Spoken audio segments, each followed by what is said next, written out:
सर्वसंग त्याग भाग 2। जिन शासन में अनेक प्रकार के नयों से अनेक प्रकार की विचारना करने में आई है, उसमें व्यवहार नय ऐसा छठे गुण स्थान में सम्यक्त्व प्राप्त होता है और छठे गुण के स्थान में सर्ववृत्ति मिलती है। जबकि निश्चय नय ये कहता है कि सातवां गुण स्थान जो अप्रमद गुण स्थानक है वही सम्यक्त्व है और वही चारित्र है। चौथे गुण स्थानक में पश्चाताप है, जीव की श्रद्धा है, इस बात की ना नहीं है, लेकिन इसमें सम्यक दर्शन नहीं कहूँगा। जो कारण अपना कार्य न करे उसे मैं कारण करके स्वीकार करने के लिए तैयार नहीं। एक पैसे वाले को मैं धनवान नहीं कहूँगा, क्योंकि धन का कार्य सुख समृद्धि है। एक पैसे वाले को ऐसी सुख समृद्धि कहाँ मिलती है? मतलब सम्यक्त्व और चारित्र ये सब सातवें गुण स्थानक में। इससे नीचे के गुण स्थानक मिथ्यात्व के हैं। देखो, तप का फल अनासक्ति, क्षमा आदि। अब कोई तपस्वी अधिक तप करता है लेकिन पारणादि में घोर आसक्त बनता है, तप में भी क्रोध बहुत करता है, तो लोग बोलते हैं ना कि इन्हें तपस्वी कैसे कहें, जिन्हें आसक्ति हो, क्रोध प्रकट होता है। स्वाध्याय करने वाला अगर गुरुवादि का अविनय करे, स्वच्छंद बने, चाहे जैसे बोले, शास्त्र विरुद्ध बोले, तो लोग बोलेंगे ही कि इन्हें विद्वान शास्त्र ज्ञाता कैसे कहे, तो जो उद्धत अहंकारी उत्सूत्रभाषी है। वैसे निश्चय नहीं बोलता है कि चौथे गुण स्थानक में रहे हुए को सम्यक्त्वी कैसे कहे, जो पाप करते हैं, अविरतधर है। सम्यक्त्व का काम तो अप्रमाद है, जो उनके पास नहीं तो उन्हें सम्यक्त्वी कैसे कहे। निश्चय नए प्रमाण से तो सातवें गुण स्थानक से ही सम्यक्त्व का प्रारंभ है। मतलब जिन शासन की प्राप्ति भी वह सातवां गुण स्थानक से नहीं मानता है। जिन शासन पाए हुए मुनि यानी अप्रमत मुनि, उनमें प्रमाद नहीं, विषय कषाय नहीं। सातवें में रहने वाले विषय सुख में लंपट बने ऐसा शक्य ही नहीं। 10वें तक लोग कषाय का उदय होता है, लेकिन व्यवहार में जो विषय शक्ति कहलाती वह तो सातवें में भी नहीं होती।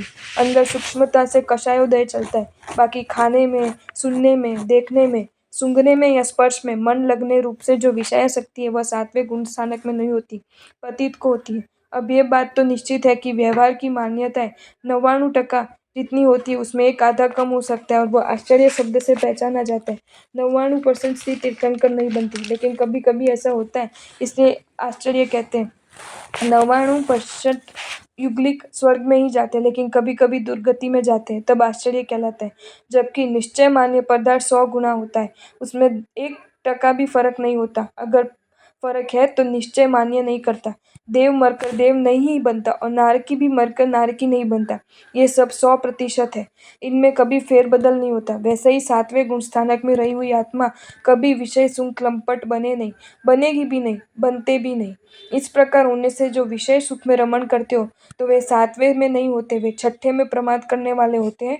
और छठे गुण स्थानक में रहे हुए कभी भी जिन शासन को पाए हुए नहीं गिने जाते, वे पाकर खोने वाले कहे जाते। इस प्रकार निश्चय तो यही कहता है कि जिन शासन को पाए हुए तुच्छ सुख में डूबे नहीं होते, तुच्छ सुख में मग्न जिन शासन को प्राप्त किए हुए नहीं। अब अगर ऐसा बने कि जिन शासन पाए हुए सातवें गुण स्थानक में रहे हुए वहां रहकर ही इन सांसारिक सुखों में आसक्ति लीनता वाले बने, तब तो निश्चय मान्य वस्तु में भी फर्क पड़ा। यह तो आश्चर्यों का भी आश्चर्य कहलाएगा ना। व्यवहार मान्य पदार्थों में 1% फेरबदल होता है और वह आश्चर्य कहलाता है, जबकि निश्चय नय में कभी ऐसे फेरबदल नहीं होते। मतलब यही कि जो निश्चय मान्य पदार्थ में फेरबदल होता है वह सबसे बड़ा आश्चर्य कहलाता है, लेकिन ऐसे आश्चर्य बन ही नहीं सकते। अप्रमत्त महात्मा सांसारिक सुखों के भोगी नहीं बनते। मतलब यह कि अगर हमें लालसा, वासना, ममता, अपेक्षा जागती हो तो मान ही लेना कि हम अप्रमत्त तो नहीं है। अप्रमत्त भले ही नहीं, लेकिन अप्रमादी साधु तो है ना।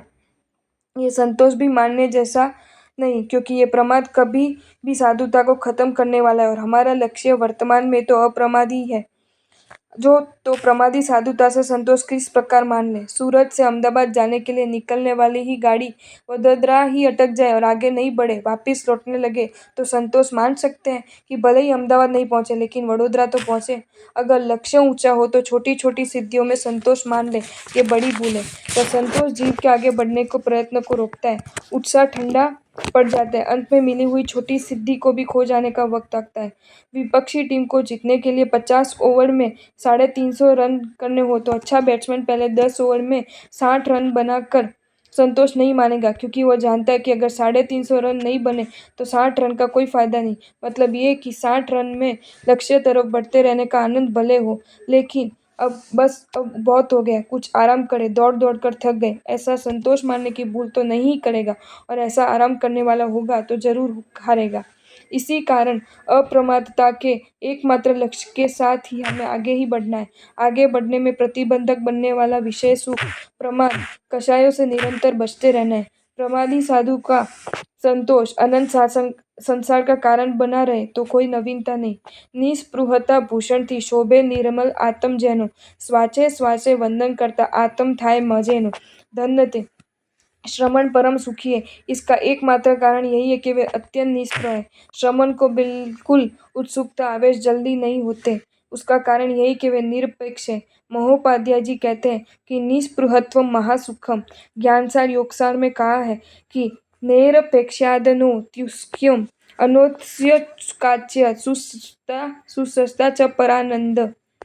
निरपेक्ष से उत्सुकता का नाश होता है, अनुत्सुकता से सुस्तता स्थिरता प्रकटती और वह उत्कृष्ट आनंद है। जो निष्पृही है वे स्वयं सुखी बनते और दूसरों को भी सुखी बनाते हैं।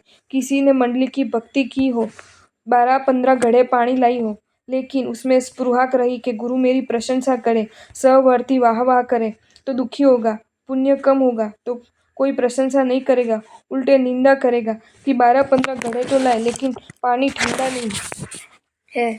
ये क्या भक्ति कहलाती या सिर्फ खाना पूर्ति की? प्रशंसा की स्पृहा पूरी नहीं हुई, उल्टे निंदा सुनने को मिले। मन में संक्लेश उठेगा कि ये सब स्वार्थी है, मैंने इतने घड़े लाए वो नहीं देखते, पानी ठंडा नहीं हुआ उसके लिए चिल्लाते, इनकी भक्ति करने जैसी ही नहीं है।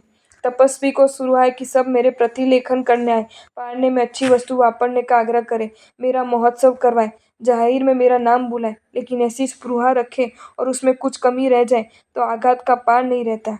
लेखक को स्पृहा है कि मेरी पुस्तकें हजारों की संख्या में पढ़े, लोग वाह वाह करें, लोगों का जीवन हृदय परिवर्तन हो, लेकिन मात्र 500 पुस्तकें ही बिके, लोग उस पुस्तक को याद तक नहीं रखे, कोई परिवर्तन भी नहीं हो, जैसे थे वैसे ही हो, तो लेखक को दुख होगा।